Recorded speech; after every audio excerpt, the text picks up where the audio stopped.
جو چلے تو جہاں سے گزر گئے۔ جی آج اس کے سیکنڈ قسط ہم آپ کو سنانے جا رہے ہیں۔ پہلی قسط میں آپ نے سنا کہ سارہ اور منصور دو کزن ہیں۔ منصور سارہ سے 1.5 سال چھوٹا ہے اور دونوں کی بہت دوستی ہے اور دونوں ایک دوسرے کے بغیر بالکل نہیں رہ پاتے ہیں، اور وہ ان کے ساتھ کرکٹ کھیلنے جاتا ہے بہانے سے، اور پھر انہیں قبرستان میں لے کر جاتا ہے وہاں بیر توڑنے کے لیے۔ اب سیکنڈ قسط۔ بیر توڑتے توڑتے سارہ اوپر چڑھ گئی اور منصور بیر چنتا گیا۔ دونوں کو وقت کا پتہ ہی نہیں چلا۔ اچانک کسی کی آواز نے دونوں کو چونکا دیا۔ سارہ، بڑے تایا آ رہے ہیں، ہمیں ڈھونڈتے ڈھونڈتے۔ منصور خبر دے کر کب کا بھاگا، سارہ اسے آوازیں دیتی رہ گئی۔ تایا ابا کا خوف اس پر اتنا سوار تھا کہ اس نے یہ بھی نہ سوچا کہ سارہ اس وقت پیڑ پر کتنی اونچائی پر ہے اور اس کی مدد کے بغیر کیسے اتر سکتی تھی۔ تایا ابا کی آمد کی خبر نے سارہ کا دل جیسے بند کر دیا۔ اس کے ہاتھ پاؤں پھول گئے، پیڑ کی پکڑی ہوئی شاخوں کو چھوڑ بیٹھتے بدن کا کانپنے لگا، اور سنبھالنے کی کوشش کرتے کرتے بھی سارہ پکے پھل کی طرح قبرستان کی زمین پر آ گری۔ عین اسی وقت تایا ابا کے قدم وہاں آ رکے تھے۔ سارہ، میری بچی! تایا ابا نے گرتی ہوئی سارہ کو دیکھا جو دھڑ سے پیر سے آ گری تھی۔ تایا ابا نے اسے پکارا، دوڑ کر اس کے قریب گئے۔ میری بچی سارہ! مگر سارہ بے ہوش ہو چکی تھی۔ ارے کوئی ہے؟ میری مدد کرو، میری بچی کو ذرا گھر تک پہنچا دو۔ آواز سن کر مالی دوڑا دوڑا آیا اور اس طرح سارہ گھر آ گئی۔ کیا ہوا اسے؟ سبھی اسے ہاتھوں پر بے ہوش دیکھ کر پریشان ہو گئے۔ کہاں ہے وہ ناہنجار منصور؟ تایا ابا کی غصے سے بھری آواز نکلی۔ ایک دم ہی سارا گھر جمع ہو گیا۔ سارہ کے سر سے خون بہہ رہا تھا، کوئی اس پر پانی ڈال رہا تھا، کوئی ہاتھ سہلا رہا تھا۔ چچی بھاگ کر فرسٹ ایڈ باکس لے آئیں اور اس کی مرہم پٹی کرنے لگی۔ تھوڑی سی کوشش کے بعد سارہ ہوش میں آئی۔ ہوش میں آتے ہی وہ زور زور سے رونے لگی، اسے کافی چوٹیں آئی تھیں۔ کہاں ہے وہ بدماش؟ کون؟ منصور؟ ہاں، سارہ تو منصور کے ساتھ گئی تھی۔ اسے پیڑ پر چڑھا کر بھاگ آیا اور وہ بیچاری گر گئی۔ بلاؤ اسے! تایا ابا اپنی لاٹھی آنگن میں غصے سے پٹکتے جا رہے تھے اور گھومتے جا رہے تھے، اور وہ بہت غصے میں تھے۔ منصور تو اپنے کمرے میں جا سویا تھا۔ سو رہا ہے؟ بیلا بنا پڑا ہے، یہ کام یقیناً اسی کا ہے۔ کیوں سارہ بیٹی، کیا ہوا تھا؟ اچانک ہی تایا ابا سارہ کی طرف گھوم گئے تصدیق کے لیے۔ سارہ اتنی دیر میں سمجھ چکی تھی، اسے پتہ تھا کہ اگر اس نے ایک بار بھی منصور کا نام لیا تو پھر اس کی ہڈی پسلی ایک خیر نہیں۔ نہیں تایا ابا، وہ منصور وہاں تھا ہی نہیں، وہاں تو میں اکیلی گئی تھی اور بیر توڑنے، اور میں خود ہی گر گئی۔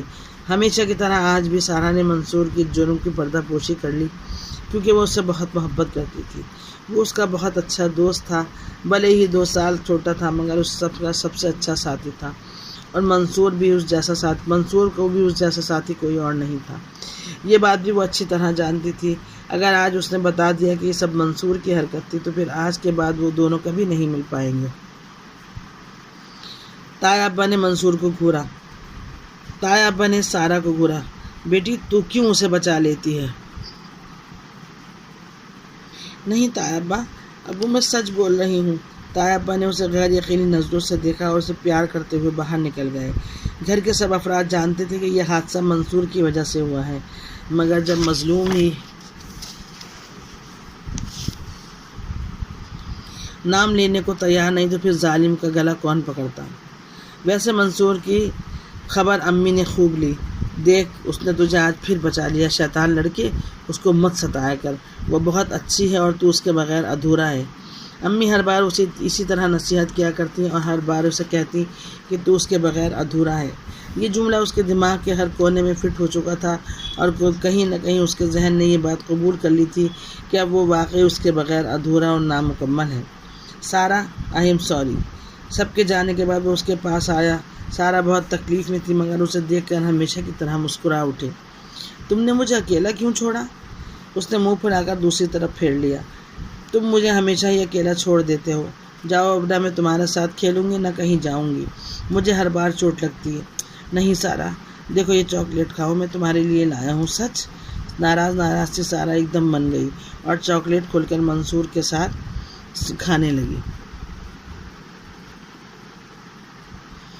بچپن دھیرے دھیرے ساتھ چھوڑ رہا تھا اور وقت کی خاموش ساعتیں اب دونوں کو جوانی کی طرف لا رہی تھی۔ سارہ اب 16ویں سال میں تھی اور منصور 14 کا پورا ہو کر 15ویں میں لگنے کو والا تھا۔